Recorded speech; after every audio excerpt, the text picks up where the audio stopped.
Hello guys, soybean के अंदर जबरदस्त तेजी। हमने केएलसी के अंदर एक अच्छा खासा उछाल देखने को मिला है। 4400 का लेवल था जहां पे हमने बाय रिकमेंड करा था। आज हम देख रहे हैं 4700 के आसपास आ चुका है। ऑलमोस्ट 300 रुपए की तेजी यहां पे देखने को मिली है। 300 पॉइंट की तेजी हमको तेजी देखने को मिली है केवल 2 से 3 दिनों के अंदर। Ankit ji, very thank you for that. In fact मुझे याद है जहाँ तक ये 4700 रिंगिट चल रहा था और अचानक राउटर्स के थ्रू एक न्यूज़ आया कि ये 5200 हो सकता है, क्योंकि कहीं ना कहीं आपका एलिनो एक बड़ा खतरा सामने में दिख रहा था और उसको आपने नकारा। थोड़ा सा नीचे गिर गया था उस समय में, 120-130 पॉइंट डाउन हो गए थे। उस समय में आपने सडनली बोला नहीं अभी भी उचित नहीं है ये केएलसी का बाइंग लेवल। 4400 का लेवल तो जो वो बेस्ट था। हाँ, आपने 4400 बोला कि ये 4400 बहुत ही उचित लेवल होगा कहीं ना कहीं। और हमारे बीच में इंटरनली डिस्कशन ये भी हुआ था कि कहीं ना कहीं जब यूएस और चाइना का डिस्कशन चालू रहेगा और खासकर 15 तारीख जब यूएस चाइना को छोड़ के जाएगा, तब अपने को देखना होगा कि चाइना का डिसीजन क्या है। सही बात है। कई लोगों का एंटिसिपेशन कहीं ना कहीं ये था कि यूएस की तरफ पूरी डाइवर्ट हो जाएगी।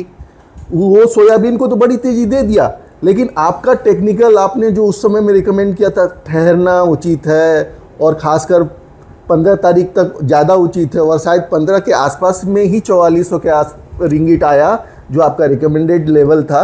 एंड तभी मतलब केएलसी चलना हुआ हुआ। And thanks for that. बिल्कुल बिल्कुल। वहाँ पे अगर हम बात करेंगे 4400 का एक काफ़ी अच्छा बेस बना हुआ था। वहाँ से हमने देखा कि एक्सपेक्टेशन मार्केट के अंदर है, क्योंकि इंडियन मार्केट में तो बहुत सारी कमोडिटीज एनसीडी एक्सपेक्टेड नहीं हो रही हैं, लेकिन फिर भी स्पॉट लेवल मिल जाते हैं, चार्ट्स मिल जाते हैं, तो बहुत सारी चीज़ें क्लियर हो जाती हैं। लेकिन हमने देखा एडिबल ऑयल के अंदर जबरदस्त तेजी देखने को मिली है। अब यहाँ पे सबसे बड़ा चीज़ जो निकल के आ रही है वो चना हमने एमएसपी के जब नीचे चल रहा था 54-5500 के आसपास, तब हमने इसकी रिपोर्ट रिलीज करी थी कि आने वाले टाइम में चने के अंदर एक बहुत बड़ी तेजी देखने को मिल सकती है। तो आज पूरा की पूरा जो हम कवर करने वाले हैं वो चना है, जो चने के फंडामेंटल्स हैं। चने के फंडामेंटल्स इतने खराब हैं क्या कि आने वाले टाइम में ये वापस से 8 या 9,000 रुपए के तेजी दे सकता है? देखिए अंकित जी, सबसे बड़ा मैं बहुत सरप्राइज रहता हूँ अगर मैं एग्री कमोडिटीज़ की बातें करूँ ना, तो मैं त्रस्त हूँ इस बात को देख के कि जहाँ पूरी इंडियन इकोनॉमी में 40% से ज़्यादा जॉब प्रोवाइडर अगर कोई है तो फार्म इंडस्ट्री है। बिल्कुल ठीक है। और अपनी जीडीपी का कंट्रीब्यूशन भी अगर देखें ना तो 12% का कंट्रीब्यूशन भी कहीं ना कहीं एग्रीकल्चर से आता है। बिल्कुल सही बात है। और फंडामेंटली अगर मैं देखता हूँ ना तो मैं तो सरप्राइज रहता हूँ कि चना से ज़्यादा फंडामेंटल किसी चीज़ का स्ट्रांग नहीं है। वो भी लास्ट 4 साल से हम एमएसपी के बहुत आसपास, छोड़ दीजिए हम बहुत दूर थे। क्यों मेरा किसान भाई लोग इतने त्रस्त है?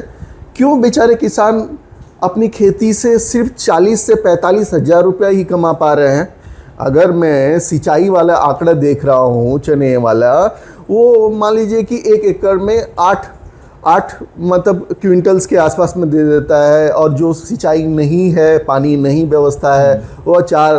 तो एवरेज अगर हम देख रहे हैं ना तो वही 6-7 के आसपास का एवरेज बनता है। बिल्कुल। तो बेचारा अगर एमएसपी पे भी बेचता है तो हार्डली उसको 40,000 42,000। और वही अगर गेहूं पे बात करें तो 65 से 70 हज़ार का उसको बेनिफिट मिलता है। 65 से 70 हज़ार रुपया कम से कम उनको आ जाता है, क्योंकि गवर्नमेंट 80-90% तक मतलब आपको एमएसपी पे उठा लेती है। और ये अगर आप हिस्ट्री में भी जाइएगा तो आपने एक बार हिस्ट्री आपने देखा था औरंगजेब के समय में कि उन लोगों ने अपने फादर को जो डाल दिया था, उससे एक क्वेश्चन पूछा गया था कि क्या आपको गेहूं चाहिए कि चना चाहिए। तो उन्होंने चना ही रिकमेंड किया था, क्योंकि बहुत सारी वैरायटीज बन जाती हैं उसकी। हाँ, बहुत सारी वैरायटी है। तो त्रस्त इस बात का है कि चना इतना फंडामेंटली स्ट्रांग होने के बाद भी एमएसपी के पास क्यों नहीं जाता था। और थैंक्स टू गॉड, मैं एलिनो नहीं बोलूँगा, मैं क्रूड एक कारण नहीं बोलूँगा, कि सरकार इस बारे में सचेत हुआ और लगातार जो सरकार ने बाई किया है। मार्केट ये कहानी कह रही है कि लगभग 16.5 लाख टन चना सरकार ने, लेकिन अब अगले कुछ मेरे ख्याल से 20 लाख टन के आसपास को अभी बाइंग हो चुकी होगी, और 28 लाख टन के आसपास का इनका कुछ बाइंग का डेटा है कि 28 लाख टन के आसपास बाइंग कर सकते हैं। जी, मतलब 16.5 लाख के आसपास में कर लिए होंगे। 1-1.5 लाख और बड़ा होगा। मैं 10-12 मई तक की बात कर रहा हूँ। सबसे ज़्यादा महाराष्ट्र में 9-9.25 लाख टन के आसपास में सरकार ने ये किया। कहीं ना कहीं सरकार ये सोच रहा है कि सोयाबीन जैसी त्रासदी ना हो हमको, हमारे पास पल्सेस रहे। सरकार आत्मनिर्भर होना चाहता है, सरकार किसानों को उचित भाव देना चाहता है। या कहीं ना कहीं एलिनो या फर्टिलाइजर से डरा हुआ है? मैं थोड़ा सा सोच रहा हूँ। लेकिन इस बारे में एक बात होता है कि जब हम बात कर रहे हैं एलिनो की वजह से डरा हुआ है, लेकिन क्रूड ऑयल की प्राइसेस जिस तरह से बढ़ी हैं अभी गिरने का नाम नहीं ले रहा है। ईरान वाला टेंशन मुझे नहीं लगता इतनी जल्दी खत्म होने वाला है। अगर ये खत्म नहीं होता है तो क्रूड ऑयल की प्राइसेस ऊपर रहेंगी। जनवरी से लेकर मार्च तक जो इंपोर्ट है हमारे यहाँ पे 50% रहा है, तो जो ट्रांसपोर्टेशन कॉस्ट है वो भी कहीं ना कहीं बढ़ती हुई नजर आएगी। तो प्राइसेस मुझे नहीं लगता कि ये बहुत ज़्यादा अब यहाँ पे गिरावट देखने को मिलेगी कि चना 5,000 रुपये के नीचे अब जाता हुआ नजर आएगा। एमएसपी के नीचे तो अब मुश्किल लगता है, लेकिन हाँ 6,200 का एक मेजर रेजिस्टेंस बना हुआ है। अगर मैं टेक्निकल चार्ट्स की बात करूँ और या फिर साइकोलॉजी की बात करूं तो 6,200 का एक मेजर रेजिस्टेंस बना हुआ है। 6,200 के लेवल को क्रॉस करता है तो मुझे लगता है कि आने वाले टाइम में आप 7,000 7,500 तक भी चना देख सकते हैं। तो जो अल्नीनो का इम्पैक्ट है, अल्नीनो का इम्पैक्ट ये शुरू में आएगा कि ये अगस्त के बाद में देखने को मिलेगा? नहीं, एलिनो तो देखिए क्या है, एज फॉर आईएमडी का रिपोर्ट भी ये बोल रहा है कि आपका अगस्त के बाद का मौसम जो रहेगा वो ज़्यादा क्रिटिकल रहेगा, वहाँ पे प्रॉब्लम ज़्यादा है। तो चने की बिजाई का टाइम ही उस के बाद आता है। हाँ जी। तो अगर ऐसा होता है और अगर आज के दिन पे टेंशन कम नहीं होता है और फर्टिलाइजर भी नहीं मिलता है तो क्या होगा? सबसे तो बड़ा बात अभी है खरीफ की जो फसल है इसके अंदर अगर पूरा पानी लग गया तो आने वाले टाइम में चने के लिए पानी बचेगा नहीं, देखिए खरीफ में कैसा होता है कि मॉनसून पे डिपेंड होता है, लेकिन अगर एलिनो है तो बारिश कमजोर होगा। हाँ। और सबसे बड़ी त्रासदी है कि महाराष्ट्र, आईएमडी के रिपोर्ट में भी महाराष्ट्र और एमपी जो दो बड़े एरिया है, जो चना है या सोयाबीन का एरिया बड़ा माना जाता है, ये खेती के लिए सबसे अनुकूल जगह होता माना जाता है, यहीं पे सबसे बड़ा प्रॉब्लम है बारिश का। पहला बारिश या शॉर्टेज वहाँ हो सकता है। दूसरा सबसे बड़ा चीज़ है कि हमारी सरकार पूरी खाद की ताकत खरीफ में लगा ले रहे हैं। अगर ये और बड़ा सर जो खाद की ताकत है वो करीब करीब अगर देखा जाए तो फर्टिलाइजर्स बहुत महंगे हो गए 4,000, लेकिन इंडियन मार्केट में अभी भी डिस्काउंट में मिल रहे हैं। तो प्रेशर कहीं ना कहीं भी देखने को मिलेगा। रुपये भी हमारे यहाँ पे कमज़ोर हो रहा है तो इंपोर्ट जो है वो भी महंगा कहीं होगा। तो इतना आसान नहीं होगा कि हम देख सकें कि बाहर से इंपोर्ट करना आसान नहीं होगा। जो डोमेस्टिक है, डोमेस्टिक में सरकार खरीदी कर रही है, अराइवल्स हमको कमज़ोर दिख रहे हैं। तो ये प्रॉब्लम सिचुएशन जितनी भी है ये चने को प्राइसेस को आगे ले जाएगी। देखिए कैरी फॉरवर्ड स्टॉक की बात करें ना तो साहब 2 साल पहले हमारे पास जहां 18 लाख के आसपास में था वो घट के 7.75 लाख ही रह गया। बहुत बड़ी गिरावट है, समझ रहे हैं ना। जबकि अगर आप लास्ट 2 साल के आंकड़े पे बात कीजिएगा तो सरकार ने माल लिया ही नहीं है मंडियों से। पिछले साल हार्डली 3,20,25 के आसपास में लिया, और अभी हमारी डिस्कशन में साफ साफ बातें चल रही है कि सरकार ऑलरेडी 16.5 ले चुका है। और अगर मान लीजिए कि ये 28 की पूरी कोटा को कंप्लीट करे तो अगर मैं 28 लाख माइनस कर दूं इन्हीं की डेटा से, 117 के जो मान लीजिए सरकार मान रही है वही डेटा से माइनस करूंगा तो मेरे पास एंडिंग स्टॉक के नाम पे 0 हो सकता है। और दूसरी बात है, मैं तो ये भी त्रस्त हो रहा हूं कि कहीं ना कहीं ऑस्ट्रेलिया का क्या, ऑस्ट्रेलिया में भी बोल रहे हैं कि पानी का सिचुएशन अच्छा नहीं है। पिछले बार जो क्रॉप था वहाँ अपने पास, उनके पास जो भी आज माल पड़ा हुआ है, आने वाला फसल उनका बहुत अच्छा होगा ऐसा लगता नहीं है। और रही बात, आप इंपोर्ट की बातें अभी बीच में कर रहे थे, तो इंपोर्ट सोचिए हमारा इंडिया एक्चुअली कैलकुलेट करेंगे तो $510 से $520 पे पड़ा, जबकि तंजानिया जैसा देश 555, ऑस्ट्रेलिया का तो 580 के आसपास है, 580, हाँ, जिसका कॉस्ट होना चाहिए था 6200 रुपया। आप अगर नॉर्मली अभी के हिसाब से जोड़े तो मिनिमम 6200-6300 का होना चाहिए। और हमारा करना वाले और महंगा होता जाएगा। हमारा किसान 5200, 5300, 5400 रुपये में देने के लिए मजबूर था। वो तो सरकार आया तो अभी मतलब काफ़ी सपोर्ट किया, एमएसपी पे माल उठा तो कई मंडियों में भाव आया। कुछ लोग शायद सोयाबीन से ज़्यादा अफेक्ट हुए, उनको लगने लगा कि नहीं एलिनो आ सकता है या फर्टिलाइज़र का शॉर्टेज हो सकता है। ये भी एक कहानी है। और कहीं ना कहीं देखिए जिस तरीक़ा से आवक घट रही है, ऐसा नहीं होता है कि फार्मर मतलब बहुत मैथ लगाता है। छोटे फार्मर हमेशा माल जल्दी लेके आते हैं। तो आवक जितना डेप्रिशिएट हुआ है, जैसे कल ही हमारी बात हो रही थी कि कुछ मंडियों में जहाँ 20 गाड़ी की आवक होनी चाहिए थी, वहाँ पे आप बता रहे खुद की 5-6 गाड़ी की ही आवक है। 5-6 गाड़ी की आवक है। और सबसे एक चीज़ मुझे बताइए कि हम लोग एक बात हो रही थी, मैंने एक न्यूज़ चैनल पे था, आज तक का ही रिपोर्ट देख रहा था कि 5 बार हमने एक्सपेक्ट करा है कि अल्नीनो आने वाला है, लेकिन ऐसा हुआ नहीं। उसका इम्पैक्ट इतना देखने को नहीं मिला और जो रिपोर्ट्स थी वो फेल हो गई और जो मानसून था वो नॉर्मल रहा।